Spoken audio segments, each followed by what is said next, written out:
यशस्वी प्रधानमंत्री माननीय नरेंद्र भाई मोदी जी अपने मनोभाव प्रकट करेंगे।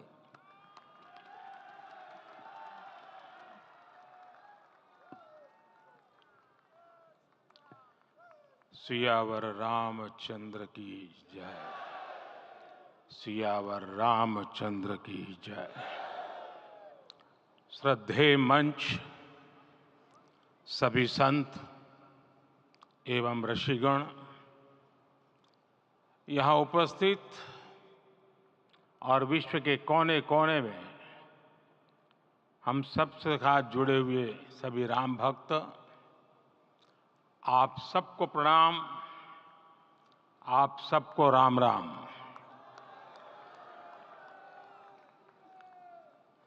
आज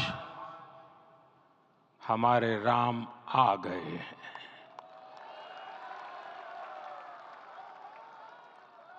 सदियों की प्रतीक्षा के बाद हमारे राम आ गए हैं।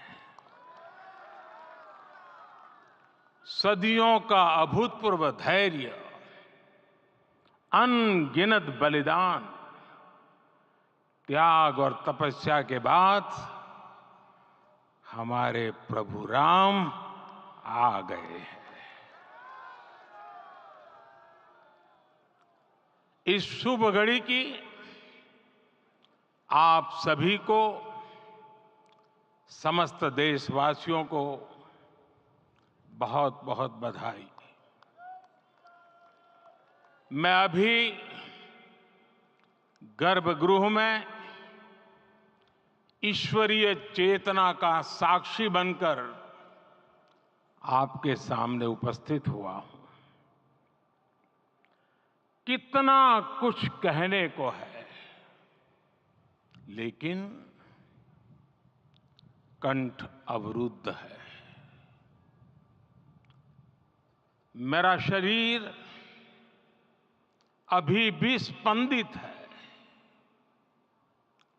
चित्त अभी भी उस पल में लीन है।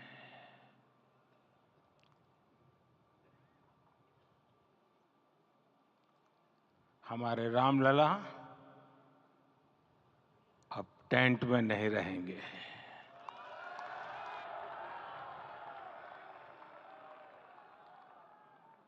हमारे रामलला अब इस दिव्य मंदिर में रहेंगे। मेरा पक्का विश्वास है, अपार श्रद्धा है कि जो घटित हुआ है, इसकी अनुभूति देश के, विश्व के कोने कोने में राम भक्तों को हो रही होगी। ये क्षण अलौकिक है, ये पल पवित्रतम है। ये माहौल, ये वातावरण, ये ऊर्जा, ये घड़ी प्रभु श्री राम का हम सब पर आशीर्वाद है। 22 जनवरी 2024 का ये सूरज एक अद्भुत आभा लेकर आया है। 22 जनवरी 2024 ये कैलेंडर पर लिखी एक तारीख नहीं, ये एक नए काल चक्र का उद्गम है।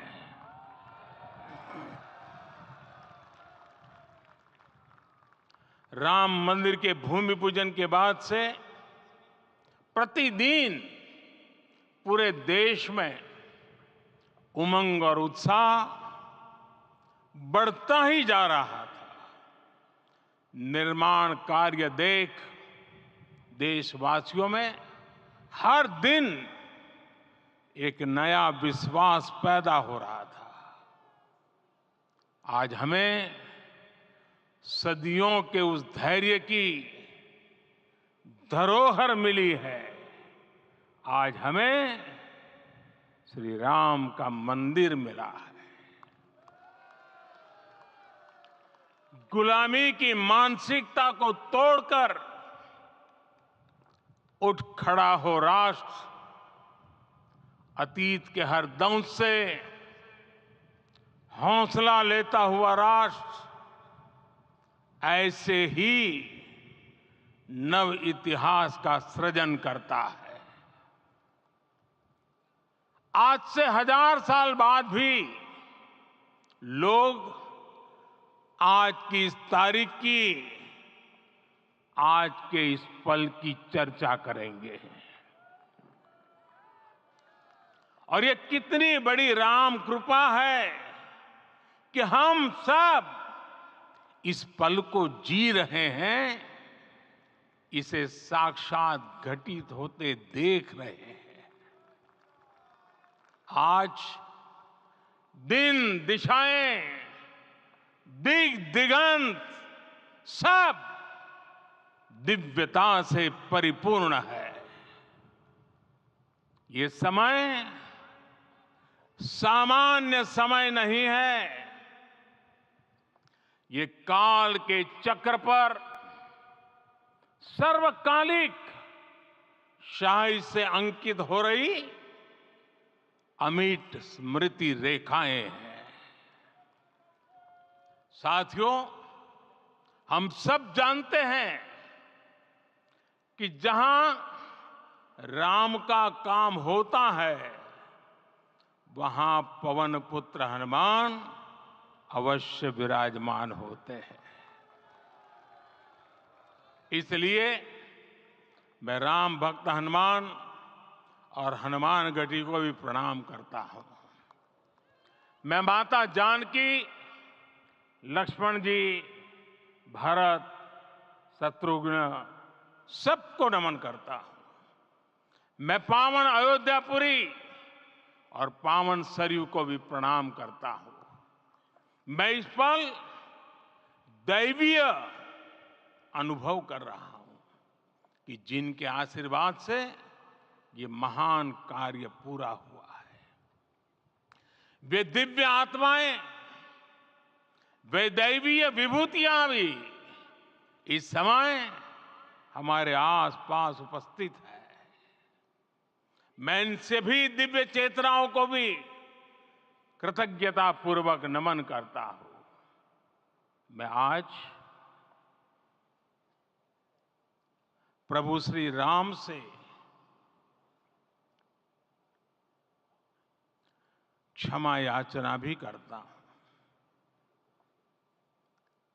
हमारे पुरुषार्थ, हमारे त्याग, तपस्या में कुछ तो कमी रह गई होगी कि हम इतनी सदियों तक ये कार्य कर नहीं पाए। आज वो कमी पूरी हुई है।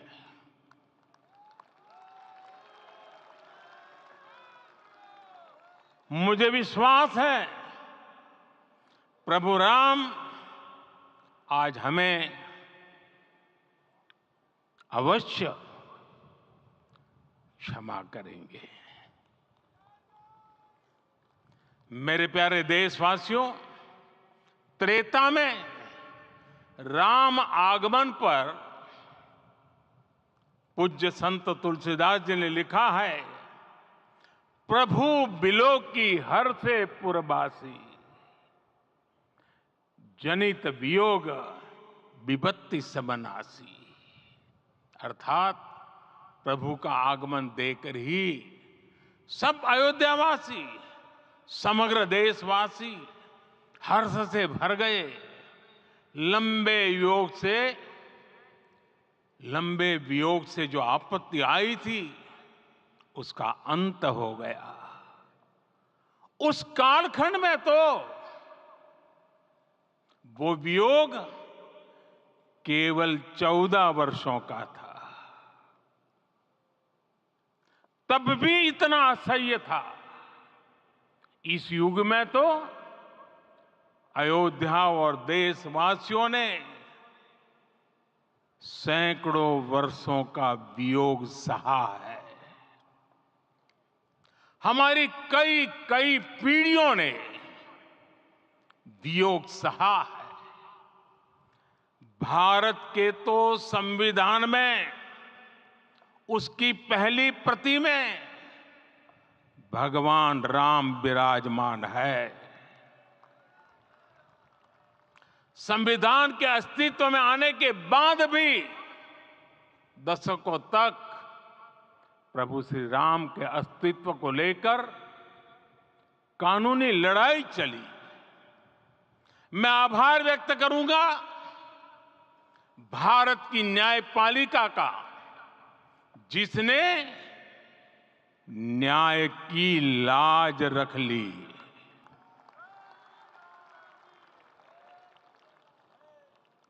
न्याय के पर्याय प्रभु राम का मंदिर भी न्यायबद्ध तरीके से ही बना। साथियों, आज गांव-गांव में एक साथ कीर्तन संकीर्तन हो रहे हैं। आज मंदिरों में उत्सव हो रहे हैं, स्वच्छता अभियान चलाए जा रहे हैं। पूरा देश आज दीपावली मना रहा है। आज शाम घर घर राम ज्योति प्रज्वलित करने की तैयारी है। कल मैं श्री राम के आशीर्वाद से धनुषकोडी में राम सेतु के आरंभ बिंदु अरिचल मुनाई पर था। जिस घड़ी प्रभु राम समुद्र पार करने निकले थे, वो एक पल था जिसने काल चक्र को बदला था। उस भावमय पल को महसूस करने का मेरा ये विनम्र प्रयास था। वहां पर मैंने पुष्प वंदना की। वहां मेरे भीतर एक विश्वास जगा कि जैसे उस समय काल चक्र बदला था, उसी तरह अब काल चक्र फिर बदलेगा और शुभ दिशा में बढ़ेगा। अपने 11 दिन के व्रत अनुष्ठान के दौरान मैंने उन स्थानों का चरण स्पर्श करने का प्रयास किया जहां प्रभु राम के चरण पड़े थे। चाहे वो नासिक का पंचवटी धाम हो, केरला का पवित्र त्रिपायर मंदिर हो, आंध्र प्रदेश में लेपाक्षी हो, श्रीरंगम में रंगनाथ स्वामी मंदिर हो, रामेश्वरम में श्री रामनाथ स्वामी मंदिर हो, या फिर धनुषकोडी। मेरा सौभाग्य है कि इसी पुनीत पवित्र भाव के साथ मुझे सागर से सरयू तक की यात्रा का अवसर मिला। सागर से सरयू तक हर जगह राम नाम का वही उत्सव भाव छाया हुआ है। प्रभु राम तो भारत की आत्मा के कण कण से जुड़े हुए हैं। राम भारतवासियों के अंतर मन में विराजे हुए हैं। हम भारत में कहीं भी किसी की अंतरात्मा को छुएंगे तो इस एकत्व की अनुभूति होगी, और यही भाव सब जगह मिलेगा। इससे उत्कृष्ट, इससे अधिक देश को समायोजित करने वाला सूत्र और क्या हो सकता है। मेरे प्यारे देशवासियों, मुझे देश के कोने कोने में अलग अलग भाषाओं में रामायण सुनने का अवसर मिला है, लेकिन विशेषकर पिछले 11 दिनों में रामायण अलग अलग भाषा में अलग राज्यों से मुझे विशेष रूप से सुनने का मौका मिला। राम को परिभाषित करते हुए ऋषियों ने कहा है, रमन्ते यस्मिन् इति रामः, अर्थात जिसमें रम जाए वही राम है। राम लोक की स्मृतियों में, पर्वत से लेकर परंपराओं में सर्वत्र समाये हुए हैं। हर युग में लोगों ने राम को जिया है। हर युग में लोगों ने अपने अपने शब्दों में अपनी अपनी तरह से राम को अभिव्यक्त किया है। और ये राम रस जीवन प्रवाह की तरह निरंतर बहता रहता है। प्राचीन काल से भारत के हर कोने के लोग राम रस का आचमन करते रहे हैं। राम कथा असीम है और रामायण भी अनंत है। राम के आदर्श, राम के मूल्य, राम की शिक्षाएं सब जगह एक समान है। प्रिय देशवासियों, आज इस ऐतिहासिक समय में देश उन व्यक्तित्वों को भी याद कर रहा है जिनके कार्य और समर्पण की वजह से आज हम ये शुभ दिन देख रहे हैं।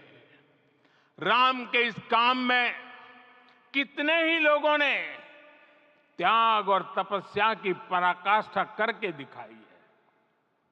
उन अनगिनत राम भक्तों के, उन अनगिनत कार सेवकों के और उन अनगिनत संत महात्माओं के हम सब ऋणी हैं। साथियों, आज का ये अवसर उत्सवता का क्षण तो है ही, लेकिन इसके साथ ही यह क्षण भारतीय समाज की परिपक्वता के बोध का भी क्षण है। हमारे लिए ये अवसर सिर्फ विजय का नहीं, विनय का भी है। दुनिया का इतिहास साक्षी है कि कई राष्ट्र अपने ही इतिहास में उलझ जाते हैं। ऐसे देशों ने जब भी अपने इतिहास की उलझी हुई गांठों को खोलने का प्रयास किया, उन्हें सफलता पाने में बहुत कठिनाई आई, बल्कि कई बार तो पहले से ज्यादा मुश्किल परिस्थितियां बन गई। लेकिन हमारे देश ने इतिहास की इस गांठ को जिस गंभीरता और भावुकता के साथ खोला है, वो ये बताती है कि हमारा भविष्य हमारे अतीत से बहुत सुंदर होने जा रहा है।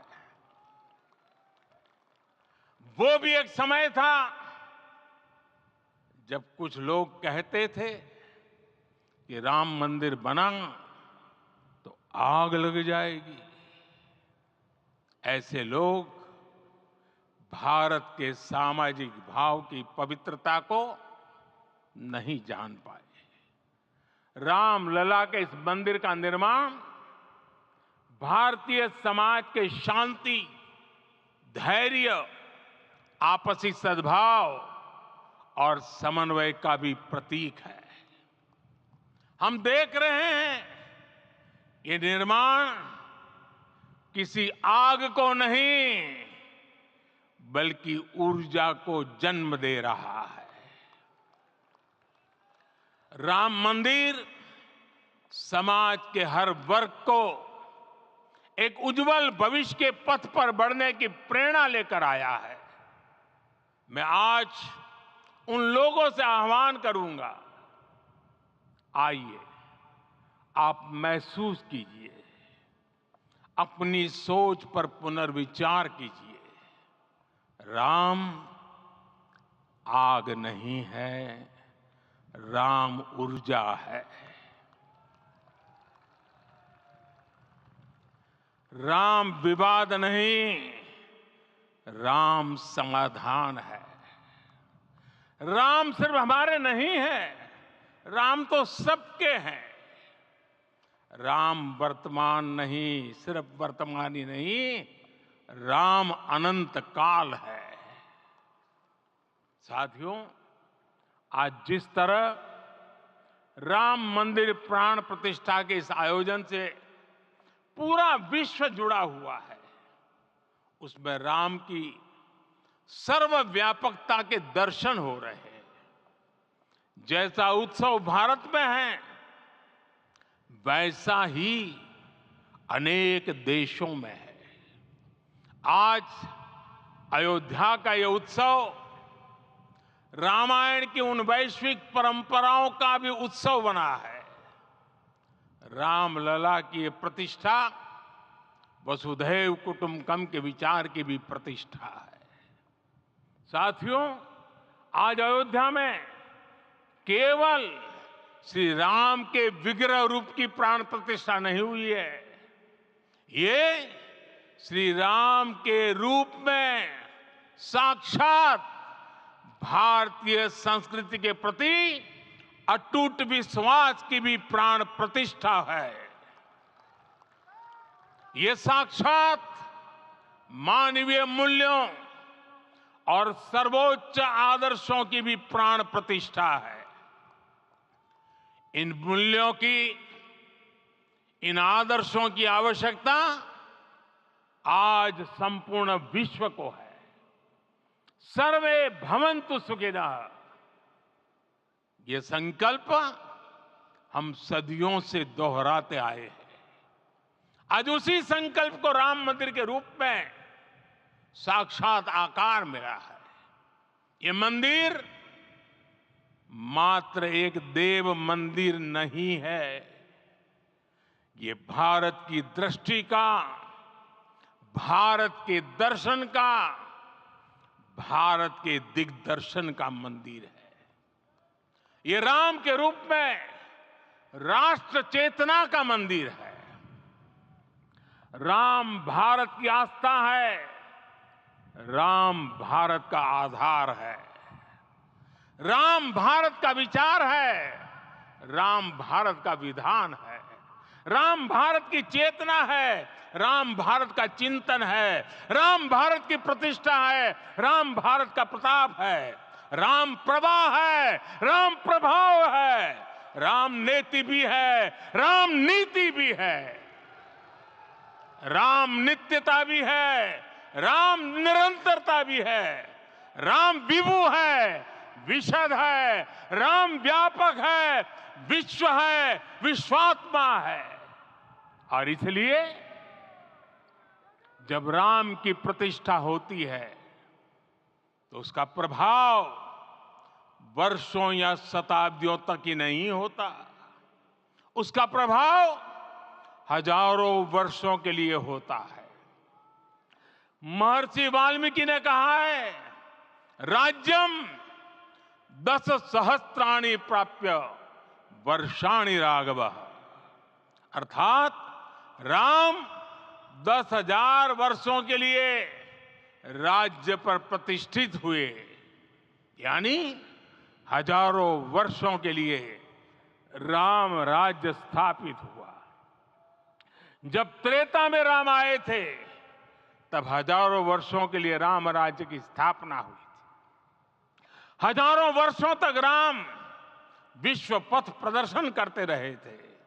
और इसलिए मेरे प्यारे देशवासियों, आज अयोध्या भूमि हम सभी से, प्रत्येक राम भक्त से, प्रत्येक भारतीय से कुछ सवाल कर रही है।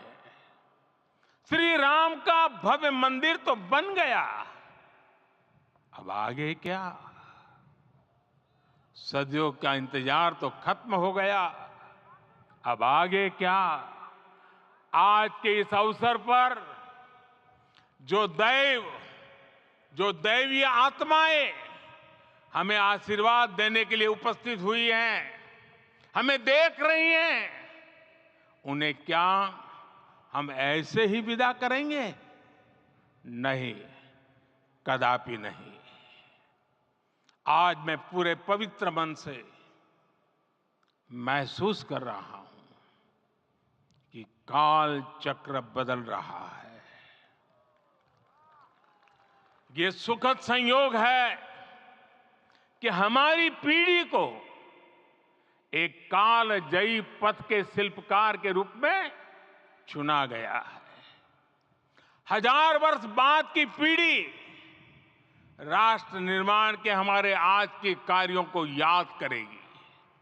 इसलिए मैं कहता हूं, यही समय है, सही समय है। हमें आज से, इस पवित्र समय से अगले 1000 साल के भारत की नींव रखनी है। मंदिर निर्माण से आगे बढ़कर अब हमें सभी देशवासी यहीं इस पल से समर्थ, सक्षम, भव्य, दिव्य भारत के निर्माण की सौगंध लेते हैं।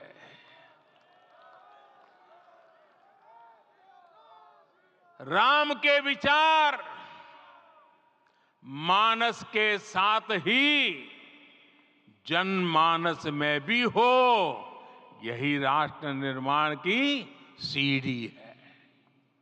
साथियों, आज के युग की मांग है कि हमें अपने अंतःकरण को विस्तार देना होगा। हमारी चेतना का विस्तार देव से देश तक, राम से राष्ट्र तक होना चाहिए। हनुमान जी की भक्ति, हनुमान जी की सेवा, हनुमान जी का समर्पण, ये ऐसे गुण हैं जिन्हें हमें बाहर नहीं खोजना पड़ता। प्रत्येक भारतीय में भक्ति, सेवा और समर्पण के भाव समर्थ, सक्षम, भव्य, दिव्य भारत का आधार बनेंगे। और यही तो है देव से देश और राम से राष्ट्र की चेतना का विस्तार। दूर सुदूर जंगल में, कुटिया में जीवन गुजारने वाली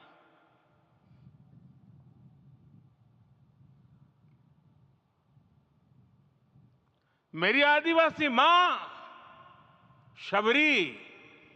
शबरी का ध्यान आते ही अप्रतिम विश्वास जागृत होता है। मां शबरी तो कब से कहती थी, राम आएंगे।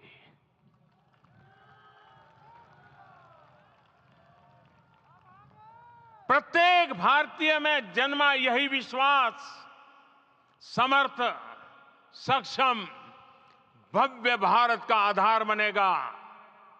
और यही तो है देव से देश और राम से राष्ट्र की चेतना का विस्तार। हम सब जानते हैं कि निषाद राज की मित्रता सभी बंधनों से परे है। निषाद राज का राम के प्रति सम्मोहन, प्रभु राम का निषाद राज के लिए अपनापन कितना मौलिक है। सब अपने हैं, सभी समान है। प्रत्येक भारतीय में अपनत्व की, बंधुत्व की ये भावना समर्थ, सक्षम, भव्य, दिव्य भारत का आधार बनेगी। और यही तो है देव से देश और राम से राष्ट्र की चेतना का विस्तार। साथियों, आज देश में निराशा के लिए रत्ती भर भी स्थान नहीं है। मैं तो बहुत सामान्य हूं, मैं तो बहुत छोटा हूं, अगर कोई ये सोचता है तो उसे गिलहरी के योगदान को याद करना चाहिए। गिलहरी का स्मरण ही हमें हमारी इस हिचक को दूर करेगा, हमें सिखाएगा कि छोटे बड़े हर प्रयास की अपनी ताकत होती है, अपना योगदान होता है।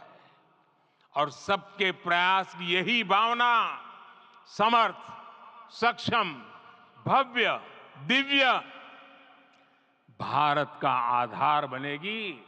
और यही तो देव से देश और राम से राष्ट्र की चेतना का विस्तार।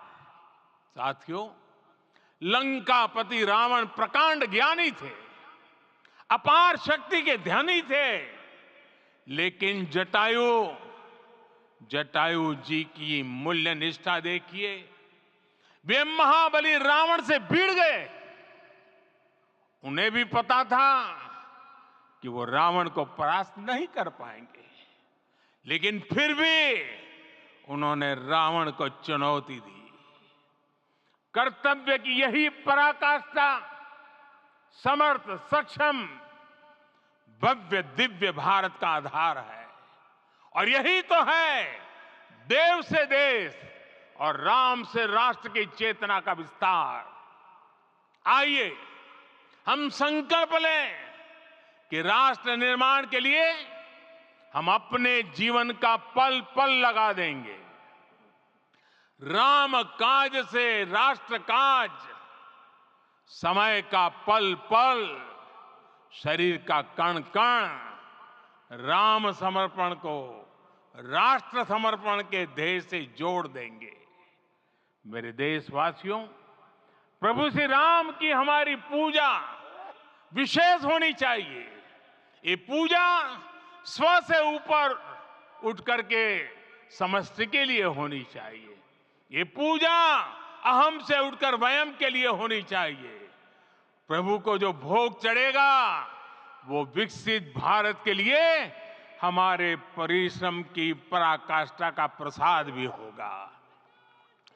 हमें नित्य पराक्रम, पुरुषार्थ, समर्पण का प्रसाद प्रभु राम को चढ़ाना होगा। इनसे नित्य प्रभु राम की पूजा करनी होगी, तब हम भारत को वैभवशाली और विकसित बना पाएंगे। मेरे प्यारे देशवासियों, ये भारत के विकास का अमृत काल है। आज भारत युवा शक्ति की पूंजी से भरा हुआ है, ऊर्जा से भरा हुआ है। ऐसी सकारात्मक परिस्थितियां फिर न जाने कितने समय बाद बनेगी। हमें अब चूकना नहीं है, हमें अब बैठना नहीं है। मैं अपने देश के युवाओं से कहूंगा, आपके सामने हजारों वर्ष की परंपरा की प्रेरणा है। आप भारत की उस पीढ़ी का प्रतिनिधित्व करते हैं जो चांद पर तिरंगा लहरा रही है। वो 15 लाख किलोमीटर की यात्रा करके सूर्य के पास जाकर मिशन आदित्य को सफल बना रही है। जो आसमान में तेजस और सागर में विक्रांत का परचम लहरा रही है। अपनी विरासत पर गर्व करते हुए आपको भारत का नव प्रभात लिखना है। परंपरा की पवित्रता और आधुनिकता की अनंतता, दोनों ही पथ पर चलते हुए भारत समृद्धि के लक्ष्य तक पहुंचेगा। मेरे साथियों, आने वाला समय अब सफलता का है। आने वाला समय अब सिद्धि का है। ये भव्य राम मंदिर साक्षी बनेगा भारत के उत्कर्ष का, भारत के उदय का। ये भव्य राम मंदिर साक्षी बनेगा भव्य भारत के अभ्युदय का, विकसित भारत का। ये मंदिर सिखाता है कि अगर लक्ष्य सत्य प्रमाणित हो, अगर लक्ष्य सामूहिकता और संगठित शक्ति से जन्मा हो, तब उस लक्ष्य को प्राप्त करना असंभव नहीं है। ये भारत का समय है और भारत अब आगे बढ़ने वाला है। शताब्दियों की प्रतीक्षा के बाद हम यहां पहुंचे हैं। हम सब ने इस युग का, इस कालखंड का इंतजार किया है। अब हम रुकेंगे नहीं, हम विकास की ऊंचाई पर जाकर ही रहेंगे। इसी भाव के साथ रामलला के चरणों में प्रणाम करते हुए आप सभी को बहुत बहुत शुभकामनाएं। सभी संतों के चरणों में मेरे प्रणाम। सियावर रामचंद्र की, सियावर रामचंद्र की, सियावर रामचंद्र की।